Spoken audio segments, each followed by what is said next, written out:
जय श्री कृष्ण।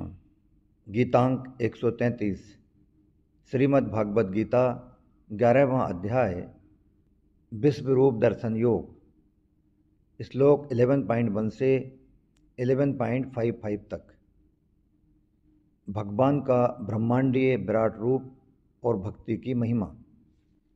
प्रस्तुति योगीअंश रमेश चंद्र भार्गव।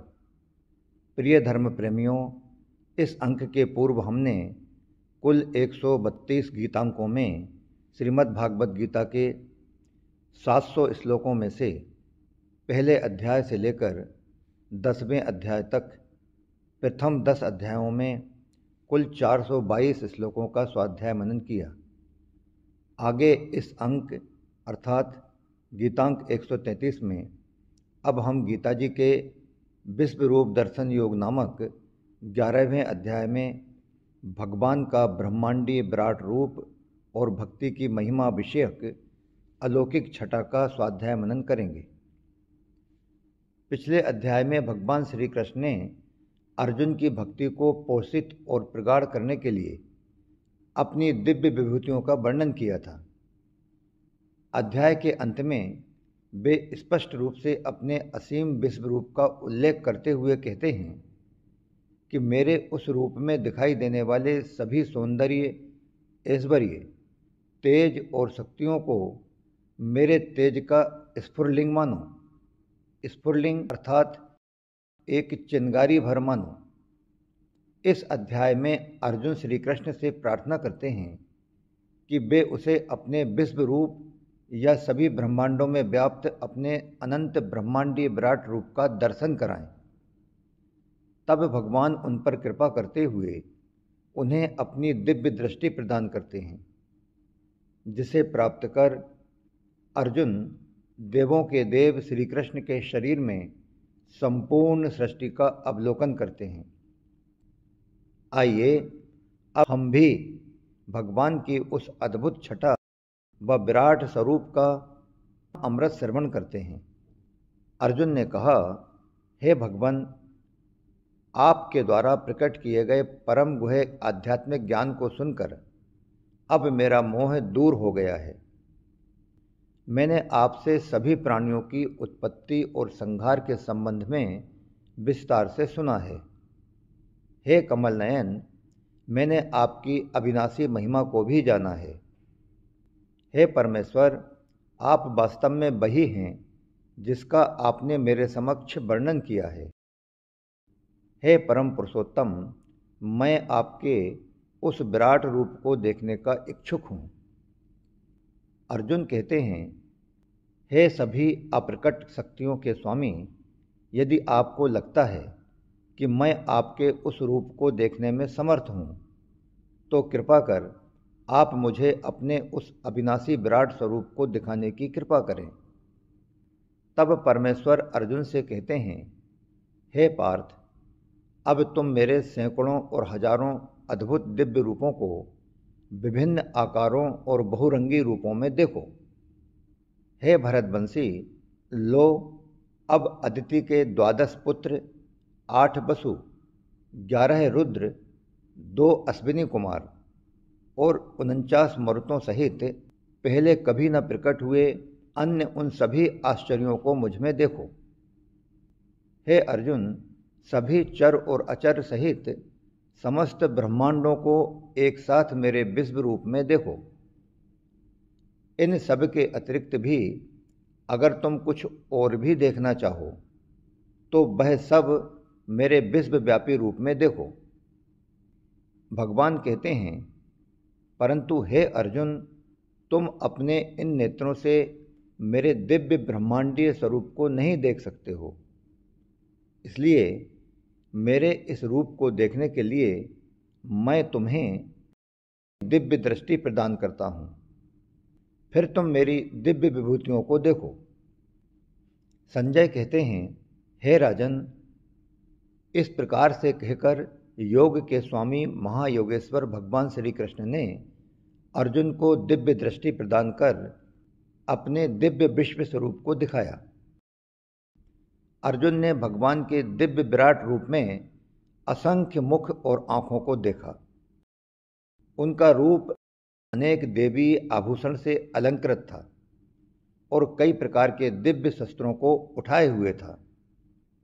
वे अपने शरीर पर अनेक मालाएं और वस्त्र धारण किए हुए थे, जिन पर कई प्रकार की दिव्य मधुर सुगंधियां लगी हुई थीं, जिन्हें देखकर अर्जुन आश्चर्यमय और अनंत भगवान के रूप में भावमग्न हो रहे थे। यदि आकाश में हजारों सूर्य एक साथ उदय होते हैं तो भी उन सबका प्रकाश भगवान के दिव्य तेजस्वी रूप की समानता नहीं कर सकता।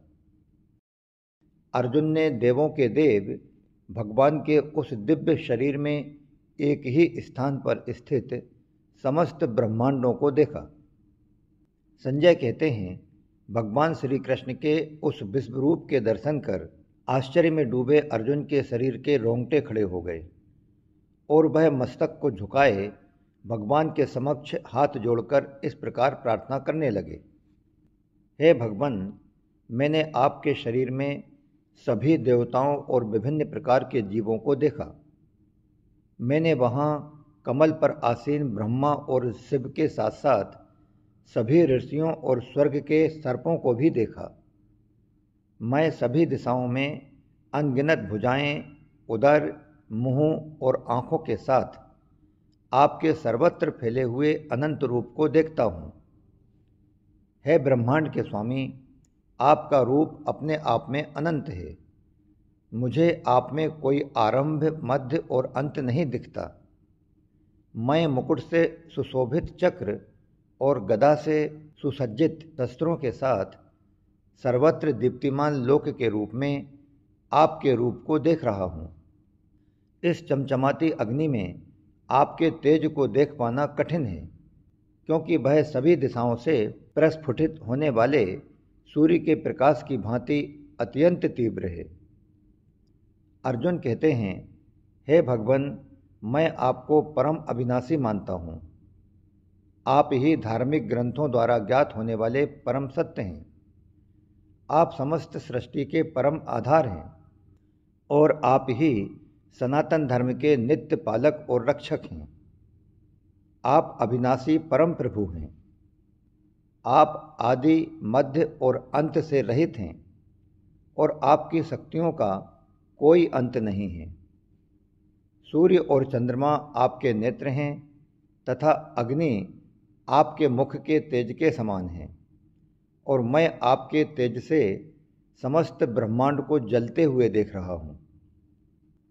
हे सभी जीवों के परम स्वामी, स्वर्ग और पृथ्वी के बीच के स्थान और सभी दिशाओं के बीच आप अकेले ही व्याप्त हैं। मैंने देखा कि आपके अद्भुत और भयानक रूप को देखकर तीनों लोग भय से कांप रहे हैं। स्वर्ग के सभी देवता आप में प्रवेश होकर आपकी शरण ग्रहण कर रहे हैं और कुछ देवतागण भय के कारण हाथ जोड़कर आपकी स्तुति कर रहे हैं। महर्षि और सिद्धजन पवित्र स्तोत्रों का पाठ करते हुए अनेक प्रार्थनाओं के साथ आपकी स्तुति कर रहे हैं। रुद्र, आदित्य, वसु, साध्यगण, विश्वदेव, दोनों अश्विनी कुमार, मरुत, पितर, गंधर्व, यक्ष, असुर तथा सभी सिद्धजन आपको आश्चर्य से देख रहे हैं। हे सर्वशक्तिमान, अनेक मुख, नेत्र, भुजा, जांघें, पाँव, पेट तथा भयानक दांतों सहित आपके विकराल रूप को देखकर संपूर्ण लोक भय से त्रस्त है और उसी प्रकार से मैं भी भयभीत हूँ। हे विष्णु भगवान, आकाश को स्पर्श करते हुए इस बहुरंगों वाले दीप्तिमान फैले हुए विशालकाय मुख के साथ साथ आपकी चमकती हुई असंख्य आँखों से युक्त इस रूप को देखकर मेरा हृदय भय से काँप रहा है। अतः मैंने अपना सारा धैर्य और मानसिक संतुलन खो दिया है। हे भगवान, प्रलय के समय की प्रचंड अग्नि के समान आपके अनेक मुखों के विकराल दांतों को देखकर मैं सब कुछ भूल गया हूँ। कि मैं इस समय कहाँ हूँ और आगे मुझे कहाँ जाना है। हे देवेश, आप ब्रह्मांड के आश्रयदाता हैं, आप मुझ पर करुणा करें। अर्जुन आगे कहते हैं, मैं धृतराष्ट्र के सभी पुत्रों और भीष्म, द्रोणाचार्य, कर्ण आदि उनके सहयोगी राजाओं सहित हमारे पक्ष के सभी सेना नायकों को भी आपके विकराल मुख में प्रवेश करते हुए देख रहा हूँ। इनमें से कुछ के सिरों को तो मैं आपके विकराल दांतों के बीच पिसता हुआ भी देख रहा हूँ। जिस प्रकार से नदियों की कई लहरें समुद्र में प्रवेश करती हैं, उसी प्रकार से ये सब महायोद्धा आपके धधकते मुख में प्रवेश कर रहे हैं। जिस प्रकार से अनेक कीट पतंगे एक साथ तीव्र गति के साथ अग्नि में प्रवेश करके जलकर भस्म हो जाते हैं, उसी प्रकार से ये सेनाएं नष्ट होने के लिए तीव्र गति से आपके मुख में प्रवेश कर रही हैं। हे सर्वनाशी, आप अपनी तीक्ष्ण जिह्वा से समस्त दिशाओं के जीव समूहों को चाट रहे हो और उन्हें अपने प्रज्वलित मुखों में निगल रहे हो। हे विष्णु, आप अपने सर्वत्र फैले प्रचंड तेज की किरणों से समस्त ब्रह्मांड को भीषणता से झुलसा रहे हो। हे देवेश, कृपया मुझे बताएं कि ऐसे इतने अति उग्र रूप में आप कौन हैं। हे परम प्रभु, मैं आपको प्रणाम करता हूँ, कृपया मुझ पर करुणा करें। आप समस्त सृष्टियों से पूर्व आदि भगवान हैं। मैं आपकी प्रकृति और प्रयोजन को नहीं समझ पा रहा हूँ। मैं आपको जानना चाहता हूँ। अर्जुन के इन वचनों को सुनकर परम प्रभु ने कहा, हे अर्जुन, मैं प्रलय का मूल कारण और वह महाकाल हूँ जो जगत का संहार करने के लिए आता है। तुम अगर युद्ध में भाग नहीं लोगे तब भी युद्ध की व्यूहरचना में खड़े विरोधी पक्ष के ये सारे योद्धा मारे जाएंगे। इसलिए हे श्रेष्ठ धनुर्धर, उठो, युद्ध करो और यश अर्जित करो। अपने शत्रुओं पर विजय पाकर समृद्ध राज्य का भोग करो। ये सब योद्धा मेरे द्वारा पहले ही मारे जा चुके हैं। तुम तो मेरे कार्य को संपन्न करने के केवल निमित्त मात्र हो। भगवान अर्जुन से कहते हैं कि ये जो द्रोणाचार्य, भीष्म, जयद्रथ, कर्ण और अन्य महायोद्धा तुम्हें दिखाई दे रहे हैं, ये मेरे द्वारा पहले ही मारे जा चुके हैं। इसलिए तुम बिना विक्षुब्ध हुए इनका वध करो, तुम युद्ध करो, तुम अपने शत्रुओं पर विजय पाओगे। संजय कहते हैं, केशव के इन वचनों को सुनकर अर्जुन भय से कांपते हुए अपने दोनों हाथों को जोड़कर नमस्कार करते हुए अवरुद्ध स्वर में भगवान श्री कृष्ण से कहते हैं कि हे ऋषिकेश, आपके नाम, श्रवण और यशगान से संसार हर्षित होता है। असुरगण आपसे भयभीत होकर सभी दिशाओं की ओर भागते रहते हैं और सिद्ध महात्माओं के समुदाय आपको नमस्कार करते हैं। हे सर्वश्रेष्ठ, आप ब्रह्मा से श्रेष्ठ और आदि सृष्टा हैं, अतः हम आपको नमस्कार क्यों ना करें। हे अनंत, हे देवेश, हे जगत के आश्रयदाता, आप सभी कारणों के कारण और अविनाशी हैं। आप व्यक्त और अव्यक्त से परे पूर्णतया अविनाशी सत्य हैं। आप आदि सर्वात्मा, दिव्य सनातन स्वरूप हैं। आप इस ब्रह्मांड के परम आश्रय हैं। आप ही सर्वज्ञाता हैं और जो कुछ भी जानने योग्य है वह सब आप ही हैं। आप ही परम धाम हैं। हे अनंत रूपों के स्वामी, केवल आप ही समस्त ब्रह्मांड में व्याप्त हैं। आप वायु, यम, अग्नि, जल और चंद्रमा के देवता हैं। आप ब्रह्मा के पिता और सभी जीवों के परम पितामह हैं।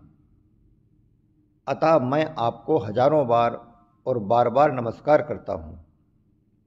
हे अनंत शक्तियों के स्वामी, आपको मेरा आगे पीछे सभी ओर से नमस्कार है। आप असीम पराक्रम और शक्ति के स्वामी हैं और सर्वव्यापी हैं। आप सब कुछ हैं। आपको अपना मित्र मानते हुए मैंने धृष्टतापूर्वक आपको हे कृष्ण, हे यादव, हे प्रिय मित्र कहकर संबोधित किया, क्योंकि मुझे आपकी महिमा का ज्ञान नहीं था। यदि प्रेमवश होकर कभी उपहास करते हुए अथवा कई बार खेलते हुए अथवा विश्राम करते हुए, बैठते हुए, खाते हुए अथवा अकेले में या अन्य लोगों के समक्ष आपका मैंने कभी अनादर किया हो, तो उन सब अपराधों के लिए हे अचिंत्य, मैं आपसे क्षमा याचना करता हूँ। आप समस्त चर अचर के स्वामी और समस्त ब्रह्मांडों के जनक हैं। आप परम पूजनीय आध्यात्मिक गुरु हैं। हे अतुल्य शक्ति के स्वामी, जब समस्त लोकों में आपके समतुल्य कोई नहीं है, तब आपसे बढ़कर कोई और कैसे हो सकता है। इसलिए हे पूजनीय भगवान, मैं आपके समक्ष नतमस्तक होकर और साष्टांग प्रणाम करते हुए आपकी कृपा प्राप्त करने की याचना करता हूँ। जिस प्रकार पिता पुत्र के हठ को सहन करता है, मित्र मित्र की धृष्टता को और प्रियतम अपनी प्रेयसी के अपराध को क्षमा कर देता है, उसी प्रकार से कृपा करके आप मुझे मेरे अपराधों के लिए क्षमा कर दें। पहले कभी न देखे गए आपके विराट रूप का अवलोकन कर मैं अत्यधिक हर्षित हो रहा हूँ और साथ ही साथ मेरा मन भय से कांप भी रहा है। इसलिए हे देवेश, हे जगन्नाथ, कृपया मुझ पर दया करें और मुझे पुनः अपना आनंदमयी स्वरूप दिखाएं, ताकि मैं सामान्य हो सकूं। हे सहस्त्रबाहु, यद्यपि आप समस्त सृष्टि में अभिव्यक्त हैं, किंतु मैं आपके मुकुटधारी चक्र और गदा उठाए हुए चतुर्भुज नारायण रूप का दर्शन करना चाहता हूँ। इस प्रकार अर्जुन की प्रार्थना को सुनकर आनंदमयी भगवान कहते हैं, हे अर्जुन, तुम पर प्रसन्न होकर मैंने अपनी योग माया शक्ति द्वारा तुम्हें अपना दीप्तिमान अनंत और आदि विश्व रूप दिखाया। तुमसे पहले किसी ने भी मेरे इस विराट रूप को नहीं देखा है। हे कुरुश्रेष्ठ, मेरे इस विराट रूप को ना तो वेदों के अध्ययन करने वालों ने ही कभी देखा है और ना ही यज्ञ, कर्मकांड, दान, पुण्य आदि करने वालों ने कभी देखा है। यहाँ तक कि कठोर से कठोर तप करने वाले अथवा अन्य किसी जीवित प्राणी ने भी मेरे इस विराट रूप को कभी नहीं देखा है, जिसे तुम अभी देख चुके हो। हे अर्जुन, मेरे भयानक रूप को देखकर तुम ना तो भयभीत हो और ना ही मोहित हो। तुम तो बस भयमुक्त और प्रसन्न चित्त होकर मेरे पुरुषोत्तम रूप को देखो। संजय कहते हैं, ऐसा कहकर वासुदेव के करुणामय पुत्र ने पुनः अपना चतुर्भुज रूप प्रकट किया और फिर अपना 2 भुजाओं वाला सुंदर रूप प्रदर्शित कर भयभीत अर्जुन को सांत्वना दी। अर्जुन ने कहा, हे जनार्दन, आपके 2 भुजा वाले मनोहर मानव रूप को देखकर मुझ में आत्मसंयम लौट आया है और मेरा चित्त स्थिर होकर सामान्य अवस्था में आ गया है। भगवान अर्जुन से कहते हैं कि मेरे जिस रूप का तुम अवलोकन कर रहे हो, उसे देख पाना अति दुष्कर है। यहाँ तक कि स्वर्ग के देवताओं को भी इसका दर्शन करने की उत्कंठा होती है। मेरे इस रूप को जिसे कि तुमने अभी देखा है, इस रूप को ना तो वेदों के अध्ययन से और न तपस्या, दान तथा यज्ञों जैसे साधनों द्वारा ही देखा जा सकता है। हे अर्जुन, मैं जिस रूप में तुम्हारे समक्ष खड़ा हूँ, उसे केवल अनन्य भक्ति से ही जाना जा सकता है। हे शत्रुहंता, इस प्रकार मेरी दिव्य दृष्टि प्राप्त होने पर ही कोई मेरे इस रूप को देख सकता है तथा मुझ में एकीकृत हो सकता है। भगवान कहते हैं, वे लोग जो मेरे प्रति अपने कर्तव्यों का पालन करते हैं, जो मुझ पर ही भरोसा करते हैं, जो आसक्ति रहित रहते हैं और किसी भी प्राणी से द्वेष नहीं रखते, ऐसे भक्तजन निश्चित रूप से मुझे प्राप्त करते हैं। मनुष्य के पास दो शक्तियां हैं, चिंतन करने की और देखने की। इनमें से जो चिंतन करने की शक्ति है, उसको भगवान की विभूतियों में लगाना चाहिए। तात्पर्य यह है कि जिस किसी वस्तु, व्यक्ति आदि में जो कुछ विशेषता, महत्ता, विलक्षणता, अलौकिकता दिखे और उसमें मन चला जाए, तो उस विशेषता आदि को भगवान की ही मानकर वहाँ भगवान का ही चिंतन होना चाहिए। इसके लिए भगवान ने 10वां अध्याय कहा है।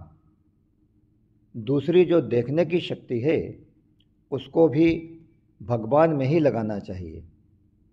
तात्पर्य यह है कि जैसे भगवान के दिव्य अविनाशी विराट रूप में अनेक रूप हैं, अनेक आकृतियां हैं, अनेक तरह के दृश्य हैं, ऐसे ही यह संसार भी उस विराट रूप का ही एक अंग है और इसमें अनेक नाम, रूप, आकृति आदि के रूप में परमात्मा ही परमात्मा परिपूर्ण है।